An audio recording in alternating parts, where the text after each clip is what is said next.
నమస్తే అన్న, అందరికీ నమస్కారం. కువైట్లోని కువైటీ ప్రజలు మరియు ప్రవాసులకు కువైట్ నేషనల్ గార్డు అధికార ప్రతినిధి మనం చూసుకుంటే కీలక ప్రకటన చేయడం జరిగింది.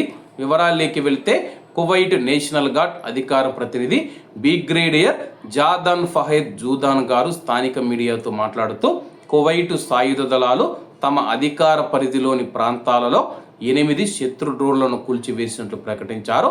జాతీయ భద్రత మరియు కీలకమైన ప్రదేశాలను ముప్పు నుంచి రక్షించడానికి సాయుధ దళాలు కట్టుబడి ఉన్నాయని చెప్పేసి కువైట్లోని కువైటీ ప్రజలు ఎవరైతే ఉన్నారో అధికారులు ఇస్తూ ఉన్న సూచనలను తప్పకుండా పాటించాలని చెప్పేసి కువైట్లో సైనిక మరియు పోలీసు దళాలతో సహకరించాలని చెప్పేసి ఆయన ప్రజలకు సూచించారు. ప్రస్తుతం కువైట్ సాయుధ దళాలు కువైట్ దేశ గగనతలంలోకి ప్రవేశించే ఇరాన్ వైమానిక లక్ష్యాలను అడ్డుకుంటూ ఉన్నాయని చెప్పేసి తెలపడం జరిగింది.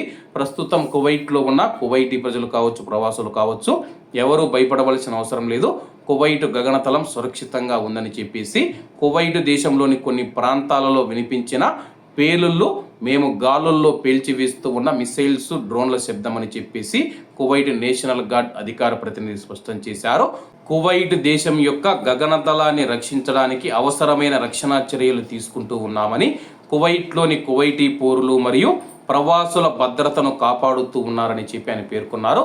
కువైట్లో ఉన్న సైన్యం ఎవరైతే ఉన్నారో కువైట్లో ఉన్న కువైటీ ప్రజలు మరియు ప్రవాసులను కాపాడేదానికి, రక్షించేదానికి 24 గంటలు వాళ్ళైతే కాపు కాస్తూ ఉన్నారని చెప్పేసి కువైట్లో ఉన్న ప్రజలు ఎవరైతే ఉన్నారో కువైట్లోని సైనికులకు అలాగే పోలీసులకు సహకరించాలని చెప్పేసి, మీ నుంచి మాకు మద్దతు కావాలని చెప్పేసి, మీ నుంచి మాకు మద్దతు వస్తే కానీ మేము రెట్టించిన ఉత్సాహంతో పనిచేస్తామని చెప్పి ఆయన వెల్లడించారు.